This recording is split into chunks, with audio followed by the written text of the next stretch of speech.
সুপ্রিয় দর্শক মন্ডলী, আসসালামু আলাইকুম।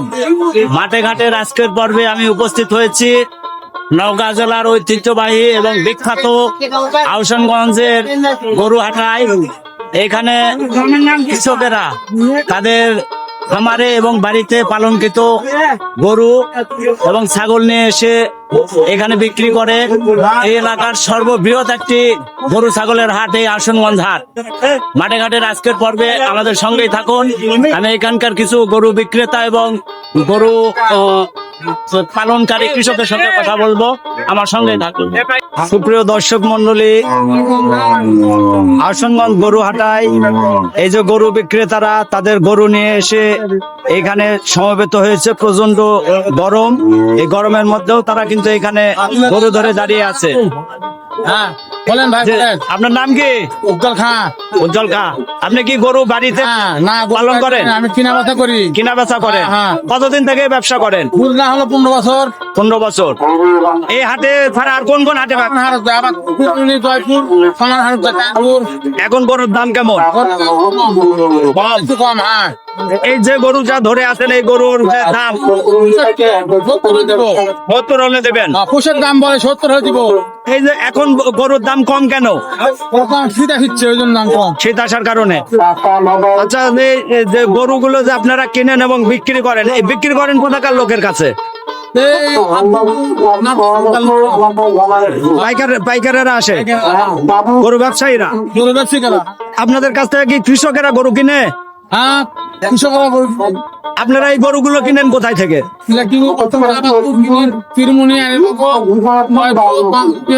কিনা এদিক বেচা কেনা করি, রাজশাহী পর্যন্ত বেচা কেনা করি।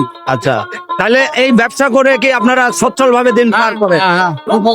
আল্লাহ দিলে ভালো যায়। আচ্ছা, ধন্যবাদ। সুপ্রিয় দর্শক মন্ডলী, এইভাবে সারি সারি গরু সাজিয়ে রাখা হয় হাটে। বিভিন্ন ধরনের যে গরুর যে ব্যবসায়ী আছে তারা এবং নানা ধরনের নানা প্রান্ত থেকে অত্র এলাকার কৃষকেরা তাদের যে খামারে এবং বাড়িতে পালন করা গরু নিয়ে তারা এই হাটে আসেন এবং বেচা কেনা করেন।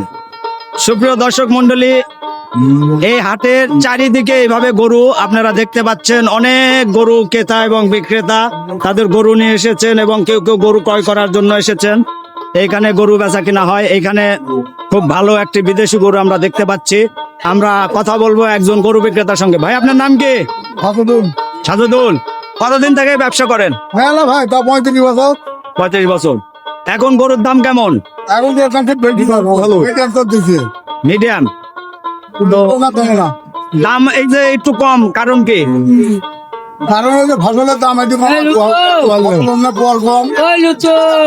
আচ্ছা, এই যে গরু বেচা কিনা আপনারা করেন দীর্ঘদিন থেকে, এখানে যে খাজনা, গরুর যে খাজনা নেওয়া হয়, এটা কি মানে সঠিক প্রক্রিয়ায় সরকারি ম্যানুয়ালে নেওয়া হয়? আগে খুব বেশি নিচ্ছিল, এখন সব কিছু স্বাভাবিকের মধ্যে আছে। স্বাভাবিকের মধ্যে আছে।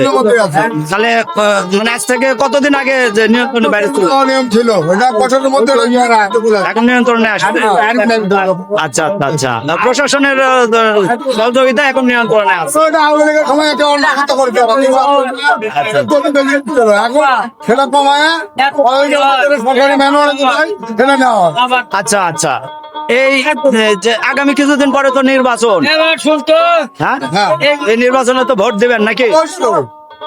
আপনি ব্যক্তিগত ভাবে কি মনে করতেছেন, কাকে ভোট দিলে মানে ভালো হয়? বর্তমান তো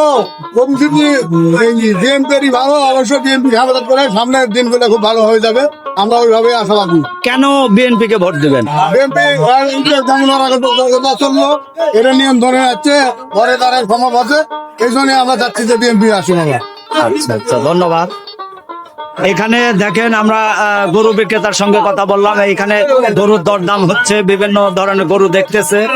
এই হাটে প্রচুর পরিমাণে গরু এবং ছাগল বেচা কেনা হয়।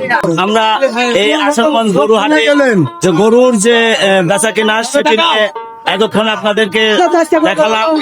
আপনারা আমাদের এই মাঠে ঘাটের পর্বগুলো যদি ভালো লাগে, আপনারা যদি মনে করেন যে বাংলাদেশের কৃষি শ্রমজীবী মানুষ তাদেরকে নিয়ে আমার এই ভিডিওগুলো ভালো, তাহলে আমার এই ভিডিওগুলো লাইক কমেন্ট শেয়ার করে আমাকে উৎসাহ দিবেন, আমাকে সহযোগিতা করবেন, আমার পাশে থাকবেন এবং কৃষকের পাশে দাঁড়ানো, সাধারণ মানুষের পাশে দাঁড়ানো। আহসানুল্লাহ হাটের গরু হাটা থেকে আমি খান মোহাম্মদ আয়ুব, সবাইকে ধন্যবাদ। আসসালামু আলাইকুম।